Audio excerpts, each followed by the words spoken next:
연초가 되면 이번엔 좀 달라지고 싶다 이렇게 마음 먹으시는 분들 많으시죠. 그래서 성형외과 상담 예약도 하고 시술권까지 결제하시는 경우도 많습니다. 그런데 변호사로서 상담을 하다 보면요, 이 시기에 성형, 시술 관련 분쟁이 가장 많이 발생해요. 그래서 오늘은 성형외과 가시기 전에 반드시 체크하셔야 할 것들을 실제 사건에서 가장 많이 문제가 됐던 포인트 위주로 설명해 드릴게요.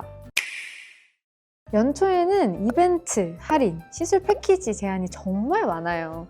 지금 계약하시면 혜택 들어가요. 연초 프로모션이라 오늘까지만 가능해요. 이런 말도 자주 듣게 되시고요. 이 시기에는 새해에 달라지고 싶다는 마음이 커지다 보니까 결정을 평소보다 좀 빨리 하게 되는 경우가 많아요. 문제는 결정은 빠른데 설명은 충분하지 않은 상태로 계약이 진행되는 경우가 많다는 점입니다. 그래서 시간이 지나 마음이 바뀌거나 결과가 기대한 바와 다르다고 느끼거나 예상하지 못했던 부작용이 생기면 그때부터 환불 요구, 책임 공방, 갈등으로 분쟁이 본격적으로 시작되는 경우가 많아요. 다음 체크리스트를 꼭 확인하도록 하세요. 당일 계약은 환불 불가. 그대로 믿으시면 안 됩니다. 상담실에서 이런 말 한 번쯤은 들어보셨을 거예요. 오늘 계약하시면 할인 들어가고요. 대신 당일 계약은 환불이 안 됩니다. 그런데 여기서 많이들 오해하시는 게 있습니다. 환불 불가라고 말했느냐가 중요한 게 아니라 그 전에 어떤 설명을 들었느냐가 훨씬 중요합니다. 실제로 제가 맡았던 사건들을 보면요, 계약서에는 환불 불가 문구가 분명히 적혀 있었지만 부작용 가능성은 어떤 게 있는지, 대체 시술이나 중단 시 어떻게 되는지에 대한 설명이 거의 없었던 경우들이 많았어요. 이런 경우에는 계약이 존재한다 하더라도 설명 의무를 다하지 않았다고 판단되기 때문에 환불이 인정되거나 병원 책임이 인정된 사례들도 적지 않습니다. 그래서 환불 불가라서 방법이 없다라고 혼자서 결론 내리시기보다는 그 전에 내가 어떤 설명이 있었는지부터 차분히 다시 살펴보시는 게 중요해요. 상담 내용, 기록 안 남기면 나중에 정말 불리해집니다. 분쟁이 생기면 환자분들은 거의 이렇게 말씀하세요. 그때는 그렇게 설명 안 했어요. 그런 부작용 얘기 들은 적 없어요. 그런데 병원 쪽에서는 대부분 이렇게 얘기합니다. 설명 다 했습니다. 동의서도 받았습니다. 이 상황이 되면요, 누가 더 설득력 있게 말하느냐의 문제가 아니라 무엇이 기록에 남아있느냐의 문제가 됩니다. 그래서 이때 기준이 되는 건 기억이 아니라 바로 기록이에요. 상담 녹취, 상담 내용이 적힌 문서, 그리고 설명 동의서가 구체적으로 작성되어 있는지 여부가 판단의 핵심이래요. 이런 자료들이 없으면 설명을 못 들었다는 주장을 환자 쪽에서 입증하기가 굉장히 어려워질 수 있습니다. 그래서 상담을 받을 때는 지금 당장은 괜찮아 보여도 설명이 어떻게 이루어지고 있는지, 그리고 어떤 기록이 남는지를 꼭 한 번 더 확인하시는 게 중요합니다.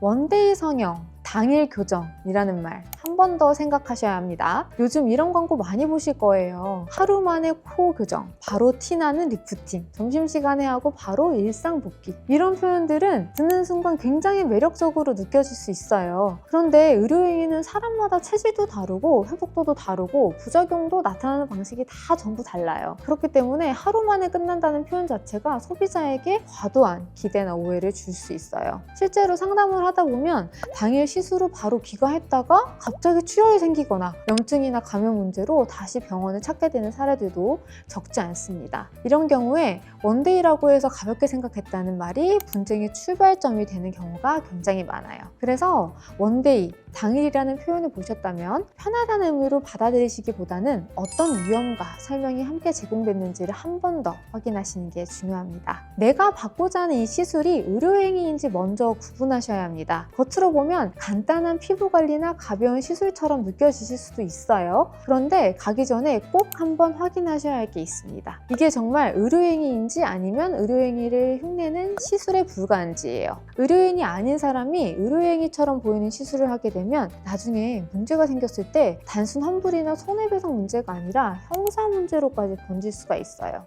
특히 피부에 침습이 있거나 의료기기를 사용하는 시술이라면 의료행위에 해당할 가능성이 더 높아요. 그래서 시술을 결정하기 전에 누가 실제로 시술을 하는지, 어떤 자격을 가진 사람인지, 의료기기를 사용하는지, 병원이 아닌 곳에서도 해도 되는 시술인지 이 부분을 한 번 더 꼼꼼하게 확인하셔야 합니다. 나중에 분쟁이 생겼을 때 병원이 어떻게 대응하는지도 보셔야 합니다. 성형이나 시술은 아무 문제가 없이 잘 끝나는 게 가장 좋아요. 그래서 시술을 결정하기 전에 문제가 생겼을 때 병원이 어떤 절차로 대응하는지를 미리 확인해 보시는 게 중요합니다. 예를 들어 환불 기준은 어떻게 되는지, 추가 치료나 재시술은 어떤 방식으로 이루어지는지, 그리고 분쟁이 생기면 누가 직접 설명하고 책임을 지는지, 그 과정이 문서나 기록으로 남는 구조인지까지요. 이런 부분을 확인하지 않으시고 일단 해보고 보자 결정하게 되면 나중에 갈등이 생겼을 때 훨씬 불리한 위치에 놓일 수 있습니다. 가기 전에는 잘 됐을 때의 결과만 상상하지 마시고 혹시 문제가 생겼을 때 어떤 구조로 해결되는지까지 한 번 더 생각해 보시는 게 필요합니다. 성형이나 시술 자체가 나쁜 선택은 아니에요. 실제로 많은 분들이 만족스러운 결과를 얻기도 하고 삶의 자신감을 회복하는 계기가 되기도 하잖아요. 다만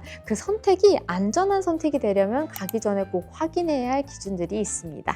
설명이 충분했는지, 계약 내용이 명확한지, 지금 받으려는 시술이 의료행위에 해당하는 건 아닌지, 그리고 혹시 문제가 생겼을 때 어떤 방식으로 회계되는 구조인지까지요. 이런 부분을 확인하지 않고 결정부터 해버리면 예쁜 결과를 기대했다가 생각보다 길고 힘든 분쟁을 겪게 되는 경우도 적지 않습니다. 조금이라도 불안한 부분이 있다면 혼자서 괜찮겠지 하고 넘기기보다는 초기부터 전문가와 함께 상담을 통해 정확한 기준을 잡고 전략적으로 대응하시는 게 가장 확실한 방법입니다. 지금까지 김민경 변호사였습니다.